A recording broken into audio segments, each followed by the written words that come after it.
Hello and welcome to the SmackDown Preview. I'm Michael Hamflett from WhatCulture and I'm joined by, well, nobody. But not technically nobody. I'm joined by Adam Nicholas from WhatCulture to preview everything that might happen on the go-home Clash in Paris edition of SmackDown. There will be no Adam Wilborn special edition intro this week. If you don't know why, let me inform you again. We are still in the throes of wacky summer. Sige is on holiday with the family. Wilborn is on tour with Sweet and Disco. And I mention this now because normal service will not quite be resumed next week. The Clash in Paris review won't take place on Monday. We are still all out and about. But we will try and do some post-show coverage of Clash in Paris on Tuesday when at least there's a couple of us back in the office. Then the following week, Wakey Summer will be all over. There'll be at least versions of all four of us back in the studio for the regular slate of coverage. Just 1 week left of this nonsense. But if you've been enjoying this weird nonsense, you might also like some of the stuff that we've already put in the can. Mount Hatemore is now available on the YouTube channel, the WhatCulture Wrestling Podcast YouTube channel, with a brilliant thumbnail made by Adam Nicholas that has had people likening me to Phil Collins. So it's been helpful to know that if I ever do get the deep M receding, the whole thing's getting gone. M for Michael as well, which is great. Look, that's always been the thing that I've sort of managed if I was to go bald that way. But having seen your thumbnail, that's getting gone. There is a 7 wrestlers theory that's currently on the audio feed. There's some recent, what else is it that we did? The Sacrilege Corner. Sacrilege Corner, where me and Sige sort of unleashed on some of the things that we don't particularly like. And there's still more to come. Other stuff that's been in the can will air next week on the WhatCulture Wrestling Podcast YouTube channel and on the audio feeds before, as we say, early to mid-September, normal service will resume. But let's resume this podcast, shall we? Because we're going to preview the last before Clash of Paris edition of Friday Night SmackDown. There we go.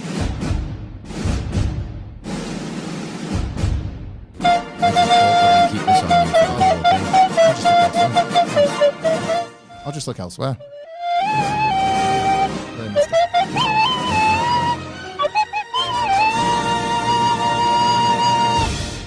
Indeed, Friday Night SmackDown, and I say, well, I press the Cinéma button because if you're in the UK, you can log on to the biggest cinematic streaming app in the world, Netflix, at 7 o'clock tonight to watch SmackDown. Nicholas. That's me. Friday night. Will you be tuning in live to watch this festival of pro wrestling action we've got? Oh, you better believe, buddy. I'll be tuning into Netflix, all right. I didn't need that, and that's definitely true. Yep, I'll be watching something else, but I'll be tuning into Netflix. Before we get started going through what's on tonight's SmackDown, did you see Stephanie McMahon actively encouraging you to tune in via Netflix? I mean, I see Stephanie McMahon a lot these days. Have you seen this? Have you heard about this? I don't know if I have. So she did. This is a weird sentence. Stephanie McMahon was doing an ad read. Yeah. Because that's normal. She decided to step into our world. And one of her ads this week was for a VPN provider, not NordVPN, which with the code WhatCulture through the main channel, you can get 73% off for 3 months. But for another similar service, shall we say, she was doing an ad read. And that comes right as WWE is about to move on to ESPN. And then some houses, they have to pay for a subscription. And if you're not on ESPN, you can only watch the likes of Raw and SmackDown, or SmackDown at least on cable. It's all gone very weird in America. And she was saying, look, don't put up with stupid ads and don't use get a VPN and then you can watch on Netflix like I do from anywhere in the world. So already there's kind of a bit of a clash between WWE's model in America and WWE's model here, where we get SmackDown, Raw, and NXT and the like all on Netflix. So yeah, I guess check out Stephanie McMahon's latest podcast with Roman Reigns or whatever it is to get a discount if you're watching in the US.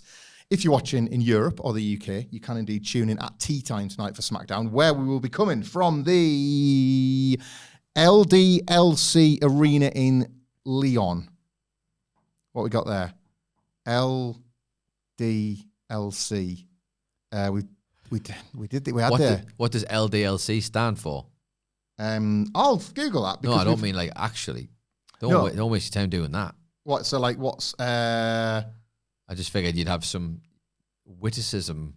The lads, dicks, and ladies' clits arena. It's strong. Lyon. It's strong. All I had was little dick, little cock. Little dick, little cock. Lyon.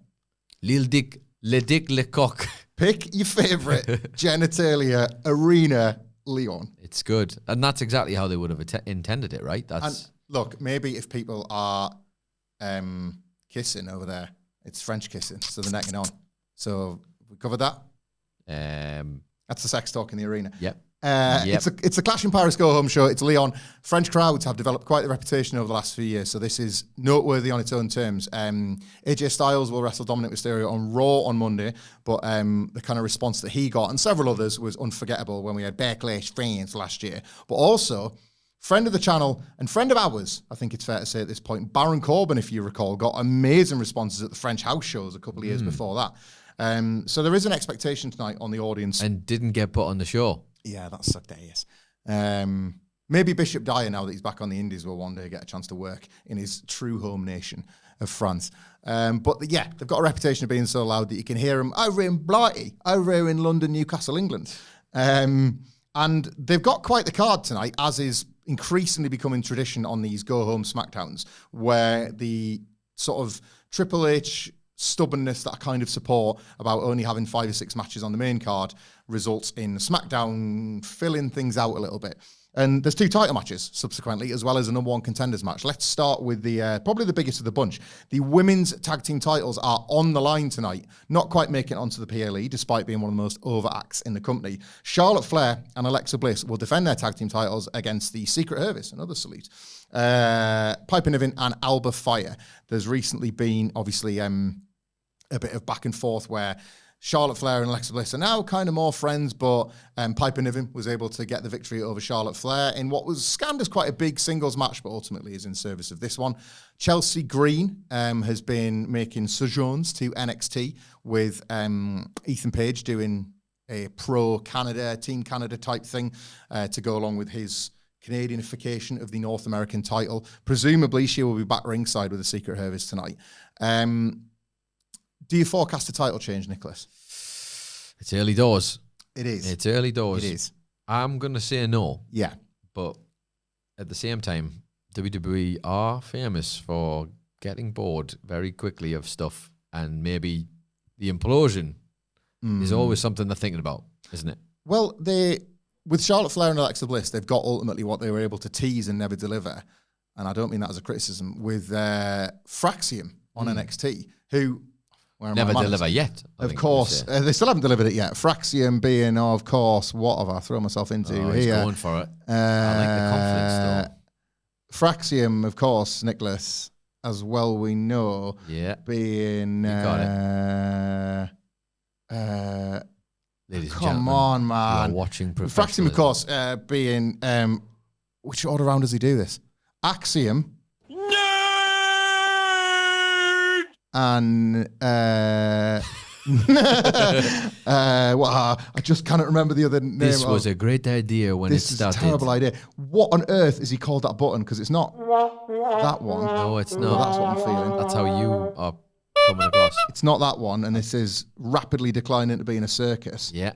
It's not that one. Although I do like that one. It's definitely not this one. It wasn't my car. Yeah. Why are they not on the same screen, Wilborn? It's also not that one.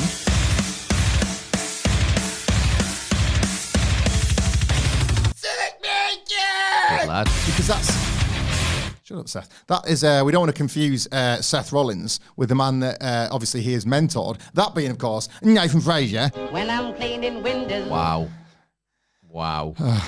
Right. Just need a minute, sorry. Yeah. Why are we even talking about Fraxium? Oh, yeah. They did a long-standing tease of their breakup that never came. And it was pretty cool because it added lots of tension to their NXT tag team title run. There would always be a miscommunication spot. And then you would think, oh, it's tonight the night. And then they would retain. And the matches were pretty good. And they were kind of over. And you wanted them to split as much as you wanted them to stay together. It was a really nice thing they managed to highlight as part of the NXT tag division for about a year. And ultimately, they would be the team that whenever somebody faced them, the teams would start to break up, right? That's right. So it sort of inadvertently became a storyline driver for everybody else as well as themselves. They were really onto something. I'm not saying they've quite got that with Charlotte and Alexa Bliss, but in their big matches, there has been a little moment where, say, for example, Charlotte's hit Alexa with a running boot or something, and then they've come good by the end. And it's this idea that the more they become friends, the more that the fact that the ice might break beneath their feet becomes sadder because it feels like they've kind of created more for you to love, ultimately. And I agree with you. I think they will retain tonight, and I think it'll be all the more beneficial for them as an act because you are performing in front of a hot crowd. The Charlotte Flair babyface run is increasingly starting to feel like one of WWE's success stories of 2025. And that feels like why they're not going to do that, right? Yeah. At the moment. Well, there's just not been enough good things in 2025 WWE, and they've really stumbled into one here. And it now feels like, to sort of paraphrase CM Punk, the grass is greener because they're watering it. They've not just gone down the route of, we set them up to split them.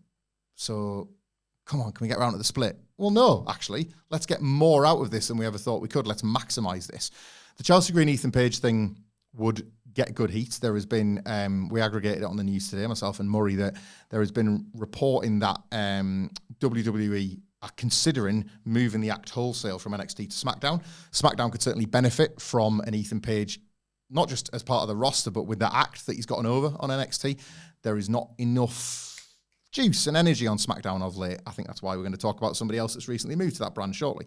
But maybe not quite tonight. Maybe, in fact, you use Secret Service losing, possibly without Chelsea Green, as a reason to bring Chelsea Green to TV next week to say, it only happened because I wasn't there. But don't worry, I've got something in my back pocket, and then we maybe get the surprise of Ethan Page a little bit further down the line. We think Charlotte and Alexa to retain. I think so. Yeah, I agree.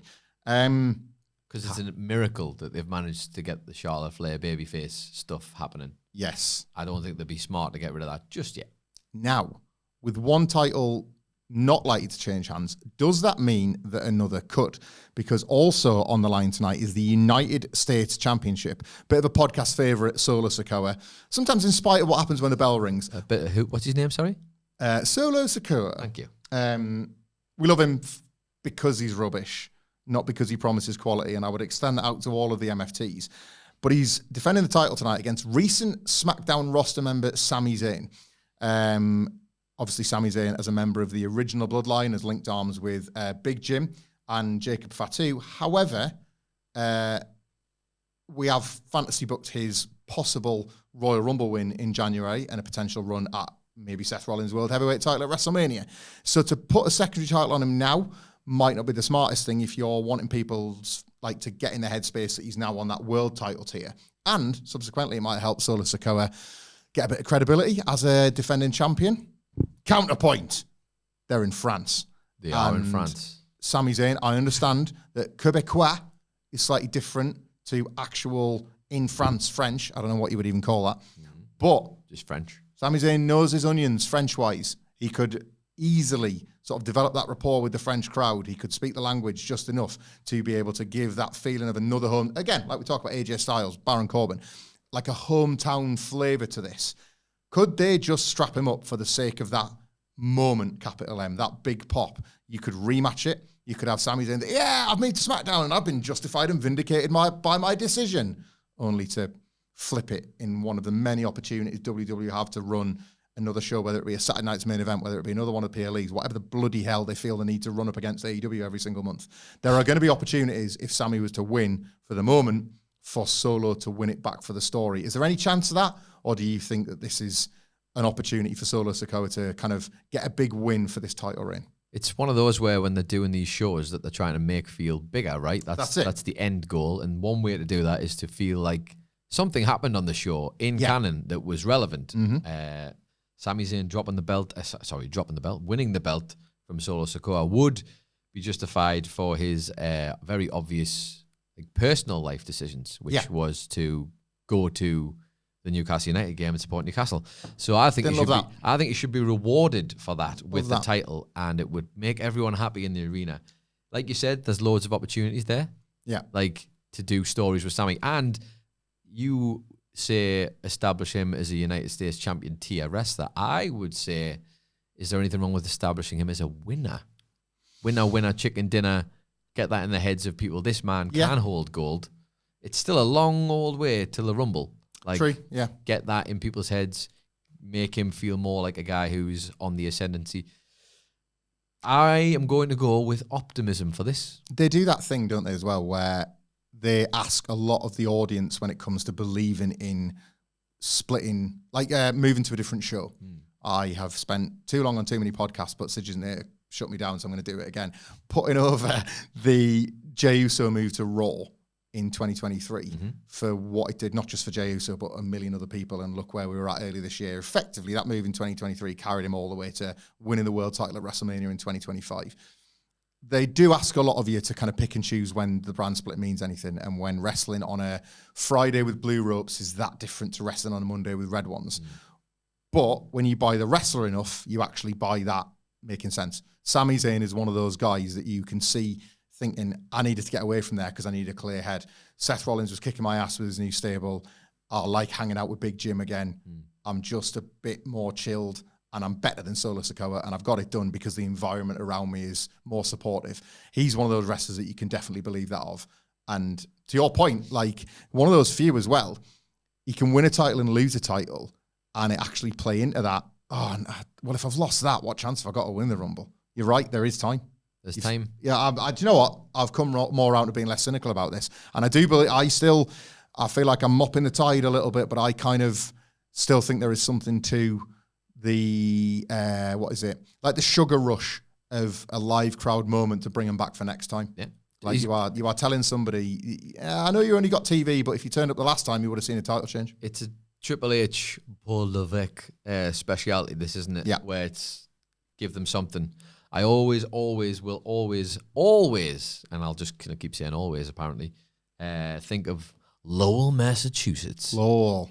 Where Finn Balor lost the belt to Samoa Joe on a house show. Yeah. And it was like, what? That's crazy. He's got previous with this. Then again, I could definitely understand anyone's argument that keeping the belt in the MFTs where everybody kicks each other's ass and as a group thing is mainly what this is existing for. I'm going with optimism. Why not? Sami Zayn title win tonight. Be nice, wouldn't it, as well? And then definitely a loss later on. Yeah. After he's had his ass kicked by someone else. Well, I look forward to being incredibly wrong. Well, because I think there was a little period where, obviously with Solo Sikoa beating Jacob Fatu, we all, as it turned out, incorrectly assumed that was to set up the rematch at SummerSlam to flip the belt back, and he didn't get it done. Yeah.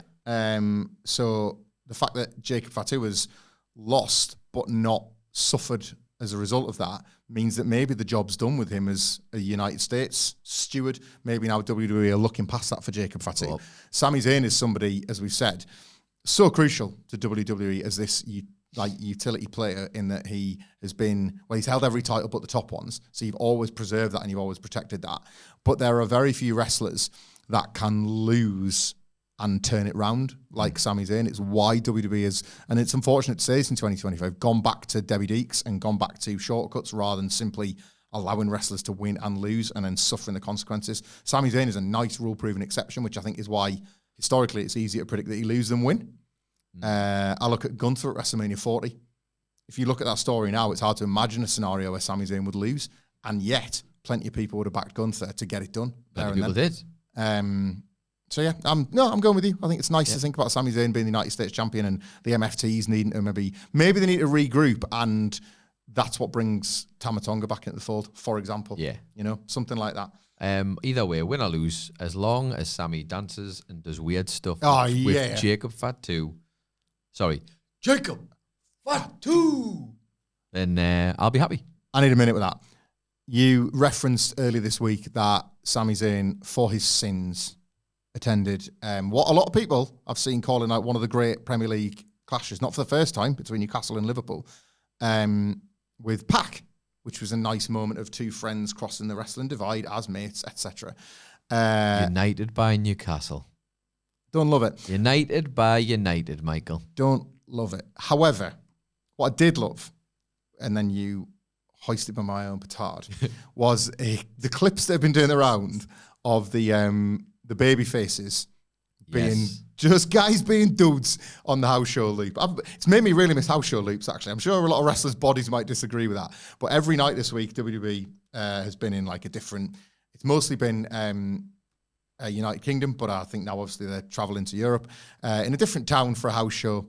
And last week it was LA Knight, CM Punk, and Penta. And this week, obviously, because of the CM Punk LA Knight disputes on TV, they've dropped Sami in for these 6-man tags. And just seeing the goodies hanging out and being cool, and Sami Zayn dancing Punk's music and Punk doing the Penta walk and all that sort of stuff. I'm just looking at because I wanted to check. I didn't make it up in my head. The Penta walk, the three of them doing the Penta walk is just sensational. So great.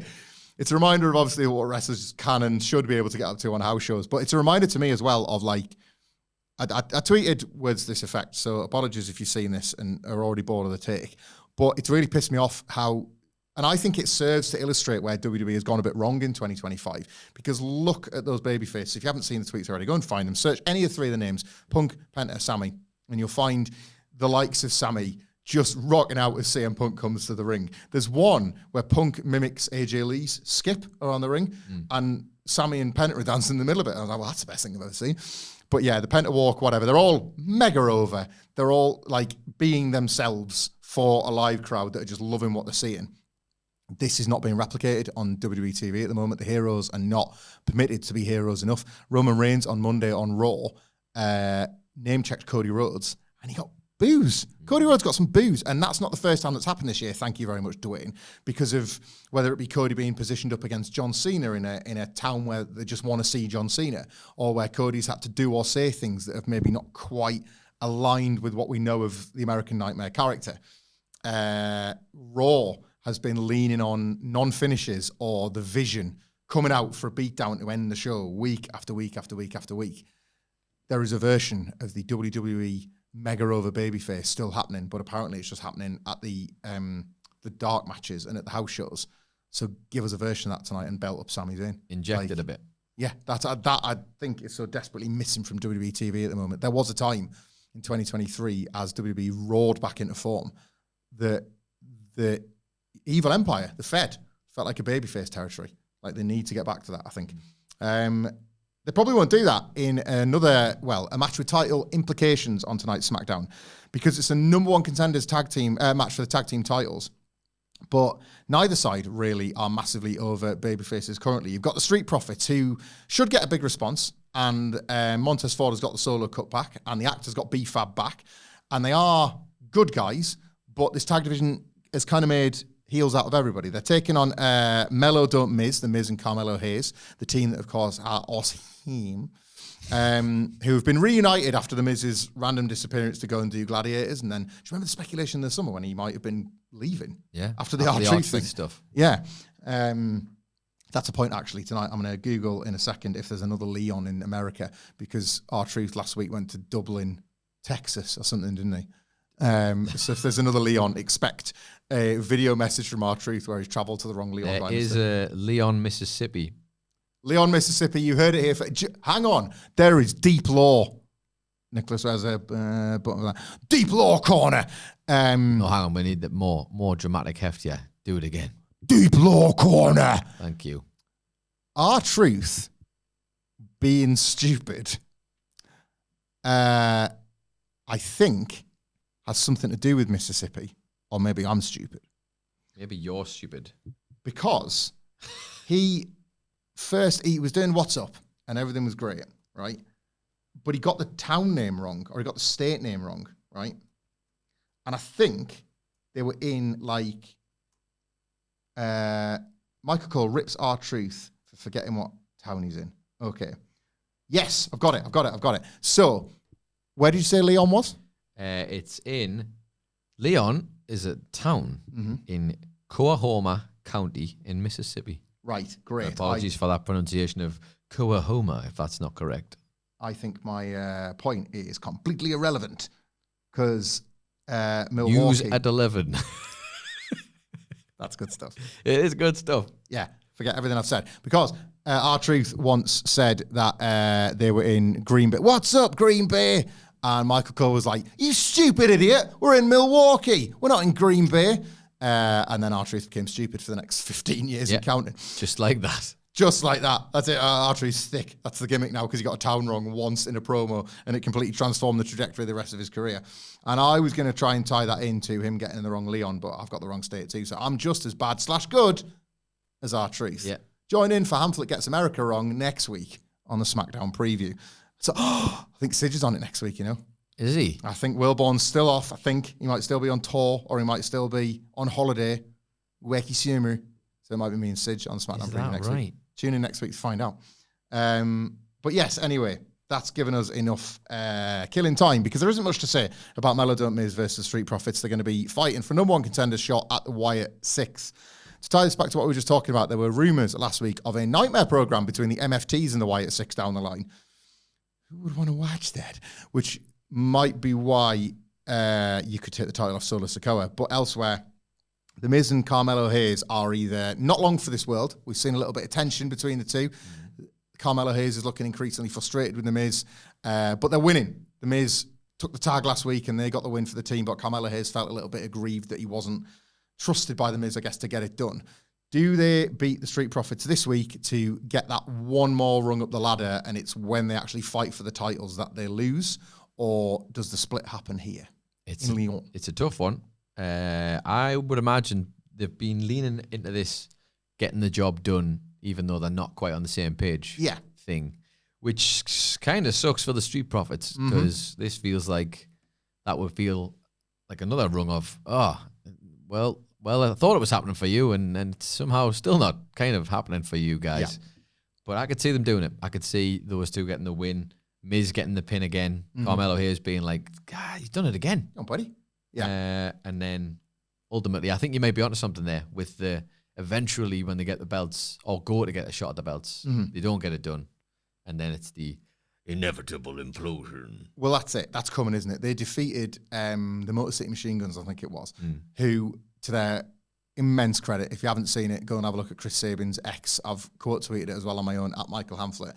The Guns have done a backstage segment where it's my favourite Motor City Machine Guns. They're kind of assholes, but they're really sharp and witty and wry with it. And so you've got Alex Shelley, camera's quite hard in on him, and he's just trying to do this quite earnest thing about, we've been in the business a long time and we're losing a lot of matches lately, and we don't like that any more than anybody else, All you can really do is dust yourself down and like try and remember what you got into it for in the first place and try and get back to work and all that sort of stuff.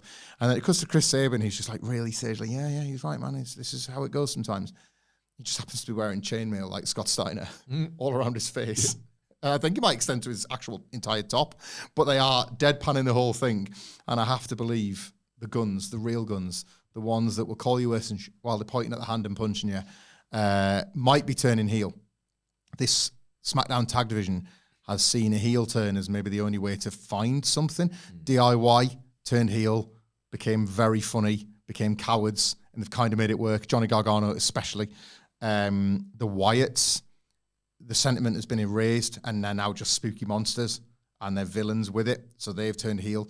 Melo Don't Miz have found their form again, and it's with the Miz being a cocky asshole like a heel. So it's not like there's many baby faces left, so that might benefit the Street Profits after they've had to fall further and further down the ladder. But yeah, I feel like Melo Don't Miz might get this one, if only to lose the shot against the Wyatts when they eventually get them this.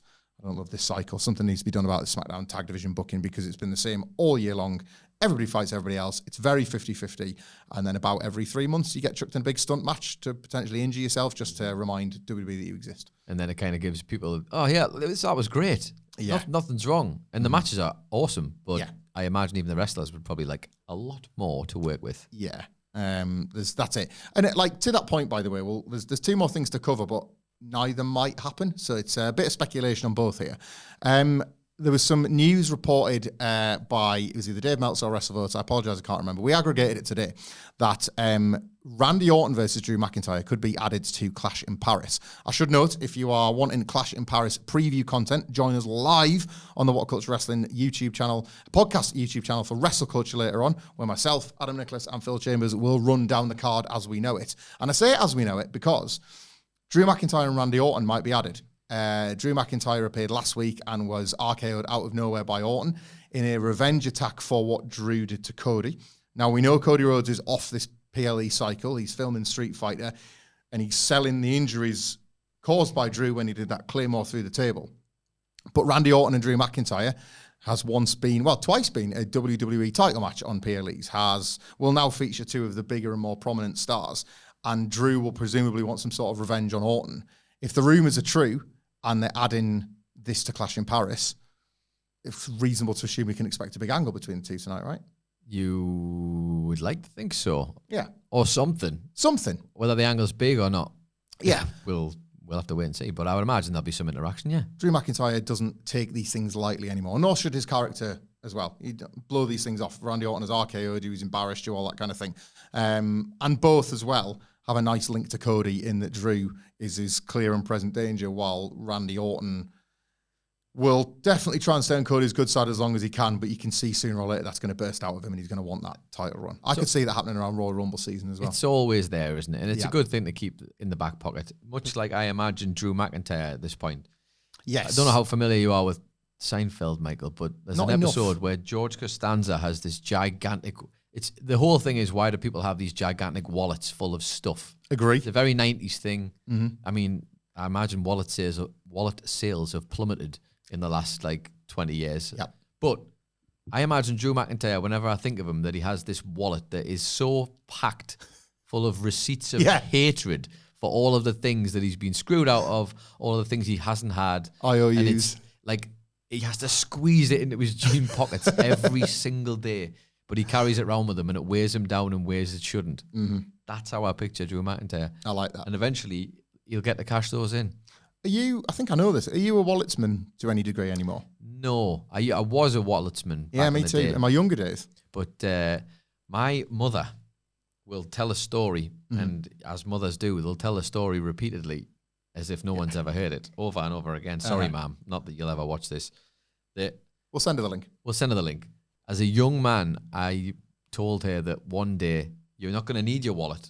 I was like, all of the stuff you'll need will be on your phone. And she laughed in my face and was like, and she says, and you know what? He was right. He was like, she likes this idea that I'm this genius. Yeah. And I'm like, no, I could just see where it was going. The story was in 2024. Yeah, this was just last week, actually. One of these days, mum. No, I think I would have been a good 10 years ago or something like that. Curve on and it. I was telling her how eventually people will be able to tap something to open the house and do all that kind of stuff. And she was like, he called it my son, inventor of the tapping of phones. He said it was coming. That was me. I did it, apparently. Apple Nicholas. Yeah. Where are you at with, I thought I would be the type of stuffy old fart to not like the idea of a cashless society. But it's Me one of the too, things actually, knowing you. it is, isn't it? It is one of them things that you think, I'd have thought that had been a hill I would die on, but I've come around to it, I've even started, I was late to the phone tapping business. I didn't love that. Yeah. I got a bit nervous about that. But I embraced it as of our WrestleMania trip this year for ease. Yeah. And there might be no way back now. And it was easy. So It was. Yeah. I'll say this, right, and everything's too expensive now, so you need notes more if you're going to have cash at all. But in an era where notes themselves are becoming can we not just pay cashless? Coins are the death. It's crazy, isn't it? It's not fair. The humble £2 and £1 coin, a fine monument to currency and capitalism. Nothing but respect for those two. But 5s and 2s and 10s. Just sitting in your pocket, making your hands dirty and stink of copper and when you're getting rid, nobody wants them. yeah. It's like the humble Scottish Fyre in the UK. There are certain shopkeepers and people that work at bars that look appalled when you hand them a Scottish note. And there's no reason to. It's just because they look funny. Our friends to the north. It's just because they look silly. They look like cartoon money, but they're not the real legal tender. Real legal tender. Absolutely fine. Yeah. Yeah. Cashless. It's getting real. Is that a thing as much in America? I tell it you was what, when we went there, but I was trying to work out if people are more still, because dollars are cool. yes, I would, and they're it's because they're cinematic, right? People remember dollars as. I think of a lot of things about America that I like are because of cinema, and not just the wrestling, which I'm continually told is cinema, of course. No, we're not doing a second round of it, but I like that you went for it. I did find it fascinating, the level up of, you're talking about fear there of tapping your phone and stuff. Yeah. In America, when it was I don't know if it was because I must have done it once, and then you're on a system or something that had my email to send the receipts to. Yes. But I walked into what was essentially they've got them in the stadiums now where nobody's operating the shop. You walk through the barrier. Yeah. You get the stuff out the fridges. Then you walk out of the barrier. And it's just cashed you. It's cashed you. Yeah. And it's then sent you an email. And I remember being how does it know? Well, because the Amazon shops didn't take, did they? People didn't like that for the supermarket shop. It's a weird experience because you feel where does that end? Because that's crazy. It was also it's very convenient, but I also feel maybe you took convenience for me a little bit. How did you get in my pocket? I still feel like I need to interact with either a screen or a person before you take some money from me. However, something that I love in America and yet almost can't believe it's still a thing. Let us know, American viewers, listeners, how you feel about this. We're still freaking using a pen to sign a piece of paper. Yeah. That blows my mind that's still we haven't seen pen and paper stuff in the UK for ages. I mean, ages. I don't think I've ever seen it. I don't think I've ever seen it. Signing the back of your card has become like a lost art now. But we're right there in it. That's like most bills we experience, certainly on our trips. You're still getting the old pen and paper, right? You're still calculating the tip at the bottom. I don't hate it. It's mad that it's still a thing, right? It's always the one thing I forget about as well. Yeah. And then I get it and you get the 2 bits and I'm like, is this for me or is that for you? I'm thick, I'm British, and I'm ignorant, apparently. Again, you mentioned about like TV and film. That's a proper one of like not quite getting why when you're watching a dinner scene while like somebody's got the calculator out, like the patriarch or the matriarch of the family is doing the like serious sums and calculations because they're working out tips or splits or whatever. Yeah. It's just not as much of a thing here. And then you go over there and you're getting your pen out and you're like, right, what's the maths on it? And then really helpfully now they'll give you the 10, 20, 30% thing. Suggested. And here, we've already done the math for you. Thank you. Yeah, You've done the math for me. I will now spend more as a result of you saving my brain. Absolutely. God, I love that country. It's the second. How many countries are up to? Country count. It's the second country, America, of course, with England being the first one. Yeah. Scotland. I'd like to point out I don't subscribe to this, but I like that you both, I say both, all 3 of you subscribe to this. Hey, man, we're going to be in double-figure countries soon. Yeah. So, England was the first country. America was the second country. Just doing history and geography, guys. Scotland was the third country. Wales. Cardiff, Wales. Fourth country. You're chucking these around now. You're getting a bit lenient with this. It's only while it's Wakey summer. We go back to 2 when normal services renew. Normal service applies to everything. The rest of the world will be very happy about this. Republic of Ireland, Northern Ireland. That's 6 countries already. Yeah. Where's SmackDown and Clash in Paris? France. That's your 7th country, right? I feel like I'm forgetting an obvious one. Canada. Our true neighbours to the north. I feel like you might be forgetting quite a few obvious ones. I'm only forgetting a couple. Land of Coyotes and Hart family members. Yeah. Big Doug. What's your thoughts on Australia? Does that count? Not yet. Okay. Although it will do. Because where else have you just recently been? Crown Jewel's coming to Perth. Thailand, that was the 9th country. That's what I said when I got there. I can't believe I'm in the 9th country. 9's my lucky number. Like the 9th wonder of the world. The 9th wonder of the world. The 9th country of the world. But wait a minute, the 9th wonder of the world in wrestling is China. Exactly. It was a tie-in. I'm sure, Mike, because I'm looking at my hands. 10 countries. Yeah. Can't believe it. All right, Ty Dillinger. Ty Dillinger. That's what he was at 10. And anyway, 10 countries, including France, where SmackDown is tonight. And one last thing. Last but not least, it might be nothing because it was last but not least on last week's SmackDown. I want to ask you something in a second as well. SmackDown GM, I cannot and never remember his name on these podcasts. I wish I could help you. Rushed out to catch John Cena before he left to say, I've just heard from Brock Lesnar. And Cena went, what? But then before he could react or before he could find out more, Logan Paul rushed from behind Nick Aldis, smashed John Cena in the face, and then ran away. Yeah. Right? Now, in real terms, just when John Cena wakes up, he should probably be like, by the way, what was the thing with Brock? But this isn't real terms, this is pro wrestling. So presumably he sat patiently for 7 days. As you do. No, lying on the floor. Lying on the floor for 7 days. Yeah. And he's there for Clash in Paris, but I wonder if he'll use one of his dates on Leon when he's already in the country for another show. My sense is that he won't, and that Logan Paul will turn up and say, look, I knocked him on his ass last week and I'm going to do the same in Paris tomorrow. John Cena doesn't even like you that much, and nor do I, so I'm getting the hell out of here. And that's that for your Logan Paul, John Cena go-home stuff. But will the SmackDown GM, I know I accidentally remembered his name, but I can't remember it again, I've forgotten it.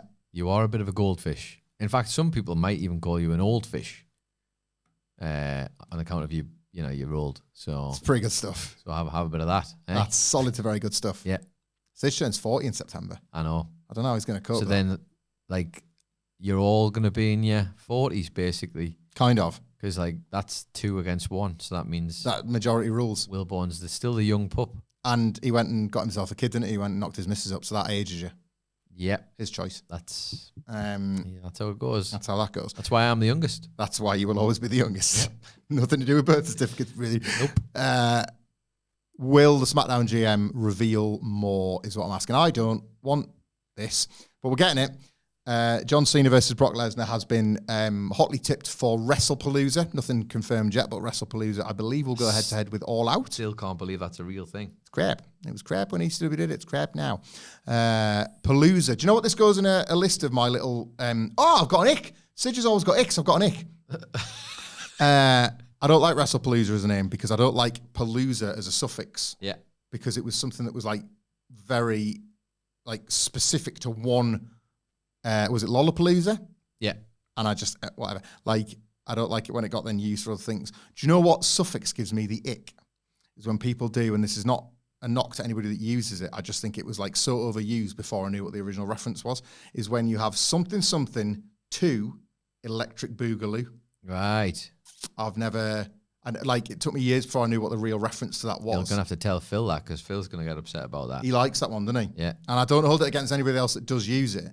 But whenever I hear it, and especially when it's like applied to a wrestling context, I'm always like, not that one. Like, not that one. There must be like other sequel suffixes that were probably just as popular but never used. But Electric Boogaloo, for whatever reason, there have been a lot of sequels like in the world. That's true. Have they got like their funny own connotations? So like Police Academy 2 would have had one, probably, wouldn't it? Like back in training or something. Or it's a great question. I don't know. It's a great question, Michael. I'm not going to Google that to find that out. Because we'll wrap up shortly because we've gone long enough on a show that doesn't have a lot on it. Brock Lesnar was name checked and they might use his name again in order to beef up a match that obviously isn't announced yet but could be happening. I predict that tonight the SmackDown GM, with or without John Cena on the show, will reveal that Lesnar called because he wanted a match and he wanted it as soon as possible. And they're going to tell you that it's going to take place at insert show. I believe it will be WrestlePalooza. Because they're going to want whatever they can to run up against AEW. It's got to be one of the first times they're running the main roster against AEW rather than just an NXT show, and it's the big ESPN launch one. So I think they're going to hold WrestlePalooza in quite a high regard. And I think it's going to be Cena Lesnar. And I think Lesnar's phone call is going to be him doing his usual thing of, I've decided when I want to turn up, and it's going to be there. And John Cena then has to go into the Logan Paul match with this bigger match down the line in his head as a bit of a distraction, and that's going to play into the Logan Paul match. It's like, I'm focused on you, but I can't help but look ahead to this big thing I've got down the line. Yeah, I could see that being a thing. I don't know. It definitely it screams of a launch, them wanting to do that massive of a match. Yeah. As controversial as it may be, in their eyes, it is not controversial because that's WWE. Yep. You could see them wanting to do that on launch of the ESPN stuff, couldn't you? Yeah. Very much so. And the sooner it is over, the better, I think. I don't want him for the Cena match, let alone really anything else, but it does feel like they've probably got what they wanted here, haven't they? Where remember when Hogan first came back on because Mean Gene passed away? Yeah. And that was kind of how they first snuck him back onto TV, like they're kind of the problematic figures. A bit of a pass with it. Yeah, this feels like that. And then if they want to use Brock as, say, like, I don't know, like a surprise Rumble person, it's like, oh yeah, Brock's back. It's like, I love the guy, but I remember saying at the time the CM Punk thing was a strategic move. Of course, because he's going to want to be around in Rumble season. But if he'd have been making his first Saudi appearance in the Rumble, that would have been the story. Yeah. Whereas now that's happened, him entering the Rumble is going to be no big deal. That's just how sports washing and time works, isn't it? You know. Yeah. So this could be a way for them to now be like, well, the next time we drop him into a random storyline, we sort of rip that plaster off, and it's not going to be as big a thing. I don't like it. I'm not surprised. It's fed, but I don't like it. He wasn't somebody I wanted to welcome back onto screens at any point, let alone as while the lawsuit continues that he's featured in. Yeah, but in their heads, they'll justify it because of the numbers that undoubtedly will get. Yeah. And the money it will make that they like very much. That is sadly the crash. Sorry to end on a bit of a low there, but yeah, that's... well, you don't have to end on a low. You could always come up with something... What else you got? Nice to talk. It doesn't have to be about SmackDown. It could just be something nice you want to talk about. Well, I haven't got that because SmackDown kind of sucks ass, but I will say... I didn't say nice on SmackDown. I just... Well, you're telling me on the show that you and Adam Wilborn do more tangents than are humanly possible in a world of multiple universes. I often wonder how you could fill it with so many tangents. You've got nothing. I got nothing. I got nothing other than joy in my heart to be back in the studio. And then early next week, I had to take a couple more days off. I've only just got back. Yeah. I will say, I'll use this platform and abuse this platform to say a preemptive happy birthday to my son Joshua, who turns the big 10 on Monday. That's the same number as there is countries. Hey, look at that. I'm going to put that in his birthday card. Yeah. And to celebrate that, amongst other things that we're going to be in this weekend and Monday itself, because it's the wacky summer holidays, going to be going to the football this weekend. I'm going to see Sunderland in the Premier League at the Stadium of Light for the first time in nearly a decade. What are you doing this weekend, Nick? I was so confused there. I was thinking, you're going to see them at the Stadium of Light for the first time in a decade. And then I realised that you meant the Premier League, not just because you've seen them lots of times. Yes, the last time I saw them in the Premier League, we were beaten by Swansea City in a relegation season where there was literally nothing else to play for. Nice. And it was like, you could win your last home game, and then when you have to do that lap of honour, it's not so pathetic. Yeah. But they did it anyway. Yeah. We'd gone down rock bottom. Bye, guys. And they still have to walk around the pitch while the few remaining fans in the ground boo. Yeah. It's a weird vibe. It's a strange one. But yes, it'll be nice to return. We won our first home game of the season. So it'll be nice to get that tomorrow against Brentford. What are you up to, Nicholas? What am I up to? Yeah, what are you doing this weekend? Actually, I am up to something. I wasn't up to anything this weekend because I've been a bit quiet. I'm just trying to put some more of the old cash away for a rainy day, which is hopefully not rainy and is very sunny and nice. So I wasn't going to be doing much, but a friend who I'm going to see, my mate from Liverpool, shout out to John, I'm going to see him next weekend. Yeah. But because this is my friend who's had twins as well, so you can relate to this. Twins on top of his already child. Oh. So he now has 3 children. 3 kids. Nothing but respect. So I'm meant to be going to see him next week, but because he's freed up for the current 2 weekends. Yeah. He has spontaneously decided to come up here. Oh. So he's coming up tomorrow. It'll just be a bit of a hit and run. Yeah. Because he's a teacher. So I think, and not that I'm saying he's deep in the midst of it, but he'll be here for the weekend. So basically, by the time he's driven up from Liverpool, he'll be here on tomorrow afternoon, and then he'll be going on Sunday afternoon. Oh, I'm excited on his behalf for that drive. Yeah. Because that's a proper, when I come back from the other side of this drive, work and kids and life all at once. Atomic bomb. So, yeah, that's what I'm going to be doing. And it's going to be weird because if Isaac goes to Liverpool in the time where that happens, I might do something to his car or something. and then not go and visit him. No, I'm joking. Alexander Keys. I don't care. I don't care because, Michael, we signed somebody yesterday. Did you? We signed a striker yesterday. Oh, well then. Who cares about Isaac? Me. Well, not everybody in Newcastle. I think I'm one of the rare few who's like, this could still be turned okay. You could make this work. With time and effort. But no, we signed a new striker who I've never heard of, but he's... I'll find this thing. He's a young up-and-coming striker, much like Isaac was when we signed him. That's it. He's got promise. Is he going to deliver on it? Who knows? But I don't care because we've got somebody through the door. That's so nice. Actually, one more through the door, and aside from the Isaac saga, it's been a pretty good summer window. So nobody will talk about that, will they? No, of course they won't. It's all been under the cloud of doom and gloom. But I don't live there, my friend. That's not the worst thing. I live there with the rainbows. Yeah, that's me. I like that you brought up John, because this does feel like the ideal opportunity to, for all of the people that involve in the work of education, and of course, that includes Andre Chase. Oh, teachable moment! Shout out to all of you. I hope you've enjoyed your wacky summers. Teachers get a bit of a hard time from the man that normally sits in this chair, but you're not going to get one from me. Thank you for your incredible service. And I am so glad, with the greatest respects, that you're back to work next week, because the summer holidays are really tiring. I need you to watch my kids. Take my kids. Please take them and educate them. Take my kids back. I have endless respect for the work that teachers do. So this edition of the SmackDown Preview is dedicated to teachers for all the weeks that he shoots on them. Yeah? Wow. Including John. Yeah. Thank you very much for your service. Because you'll all be back to work either already or on Monday, with your teacher training days and your inset days and all that kind of thing. And when they drop in the middle of term, sometimes that can be really annoying. But this is the time where you've absolutely earned your time off, and I wish you nothing but the best getting back to work. 6 weeks, man. I hope you're ready. I hope you're ready for my children once again. Take them, please. I'm begging you. And then we're good. We're covered. So that's our SmackDown preview. As I say, Clash in Paris preview will be done as part of WrestleCulture live on YouTube this afternoon. It's potentially already there as you're watching this one. I'll try and get it uploaded to the audio feeds as quick as I can as well. We won't be back on Monday with a Clash in Paris review, thanks to Wakey Summer. Lots of content will be coming your way. Please keep tuned to all the usual spots for that. But I believe myself and Sige will be kicking around on Tuesday, so we'll be able to review Monday Night Raw, which also takes place in France, which allows us to fold in a lot of the stuff that no doubt went down at Clash in Paris, as well as beginning to grease the wheels to the return to normal service that will be resumed next week when we're all back in the saddle. And an update from my end as well, for the people who have asked about the 7 questions with Adam Wilborn. Yes. Well, we did get a bit too busy the other week to put it out, I'd say the other week, earlier in this week. Yeah. So I am going to be holding it back. No, hang on. Until Monday, this was always technically the plan, but you're going to get a special Monday. Because on Monday, you're going to get the Wilborn 7 questions. Yeah.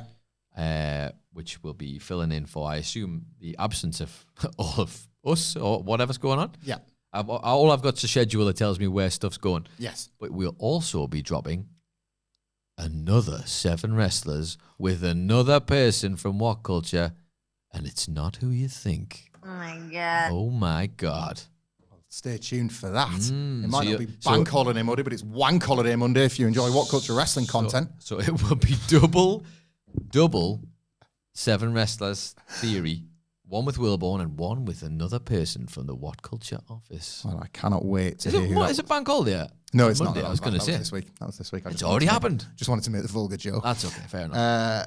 If you still like this and are still tuned in, you can get in touch with us on X at WhatCulture WWE, where you can follow myself at Michael Hamflett. You can follow our brilliant producer, Adam Nicholas, at... It's Adam Nicholas. And until next time, which is very soon, I promise, we will see you soon.